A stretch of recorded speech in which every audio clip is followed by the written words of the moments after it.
Therefore, the Lord himself shall give you a sign. Behold, a virgin shall conceive and bear a son, and shall call his name Emmanuel.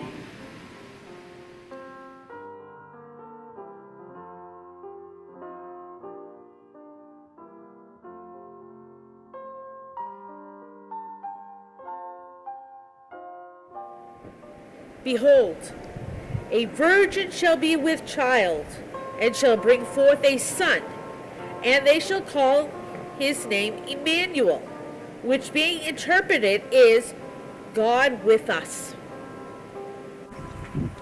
And in the 6th month, the angel Gabriel was sent from God unto the city of Galilee, named Nazareth, to a virgin espoused to a man whose name was Joseph, of the house of David, and the virgin's name was Mary.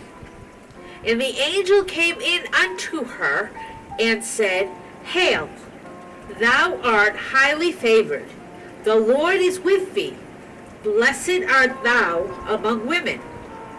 And when she saw him, she was troubled at his saying, and cast in her mind what manner of salutation this should be. And the angel said unto her, Fear not, Mary, for thou hast found favor with God.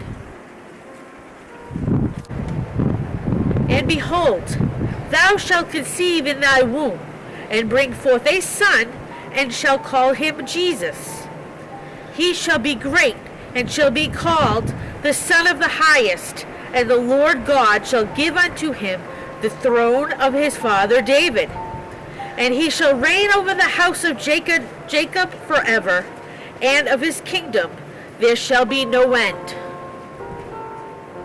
Then said Mary unto the angel, How shall this be, seeing I know not a man? And the angel answered and said unto her, The Holy Ghost shall come upon thee, and the power of the Highest shall overshadow thee. Therefore also that holy thing which shall be born of thee shall be called the Son of God. And, behold, thy cousin Elizabeth, she hath also conceived a son in her old age, and this is the 6th month with her, who was called barren, and with God nothing shall be impossible. And Mary said, Behold, the handmaid of the Lord, be it unto me according to thy word. And the angel departed from her.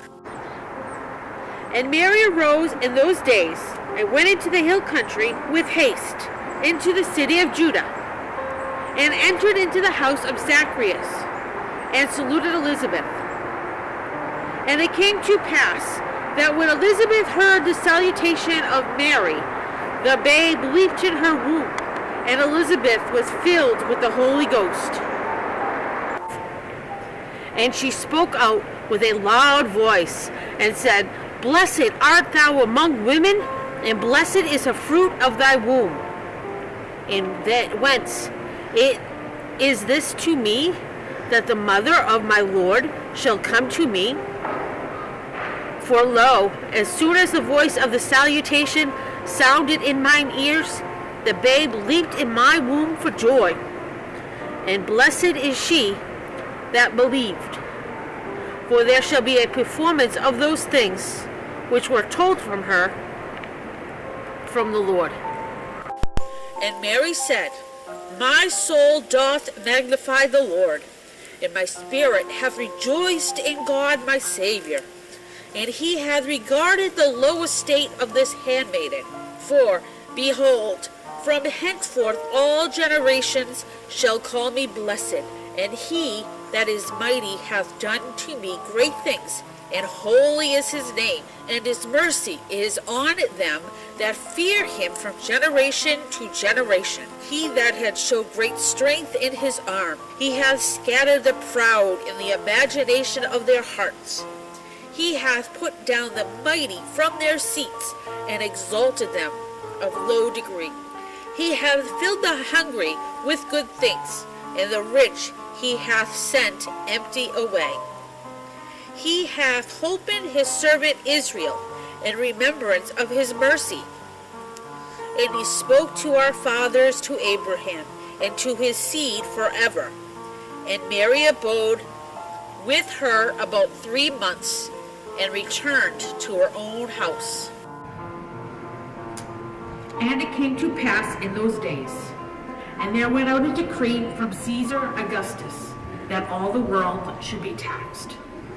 And this taxing was first made when Cyrenius, the governor of Syria, and all went to be taxed, every one in his own city.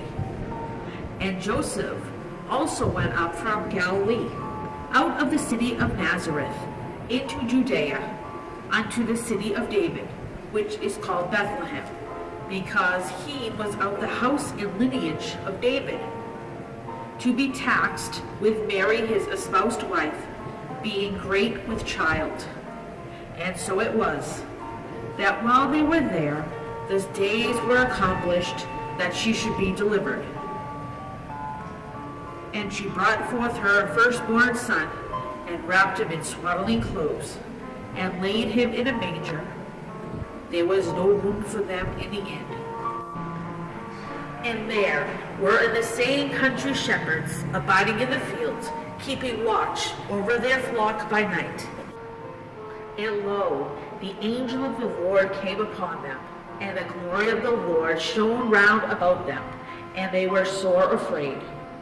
And the angel said unto them, Fear not, for behold, I bring you good tidings of great joy, which shall be to all people.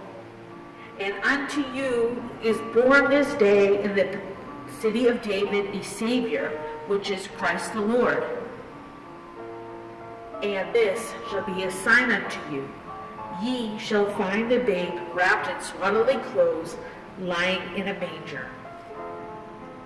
And suddenly there was an angel, a multitude of a heavenly host, praising God and saying, Glory to the God in the highest, and on earth peace, goodwill toward men. And it came to pass, as the angels were gone away from them into heaven, the shepherds said one to another, Let us now go even unto Bethlehem, to see this thing which is come to pass, which the Lord hath made known to us. And they came in haste, and found Mary, and Joseph, and the babe lying in a manger. And when they had seen it, they made known abroad the saying which was told them concerning this child. And all they heard it wondered at these things that were told them by the shepherds. But Mary kept all these things and pondered them in her heart. And the shepherds returned, glorifying and praising God for all the things that they have seen and heard, as it was told unto them.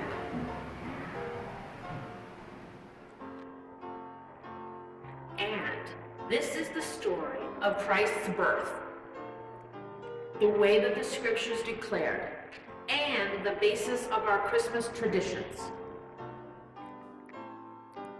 So, what's behind it all? The real reason. No, not for the holidays. No, not even for the Christmas traditions as we know them. The bigger picture. What did God have in mind when he sent his only son into this world?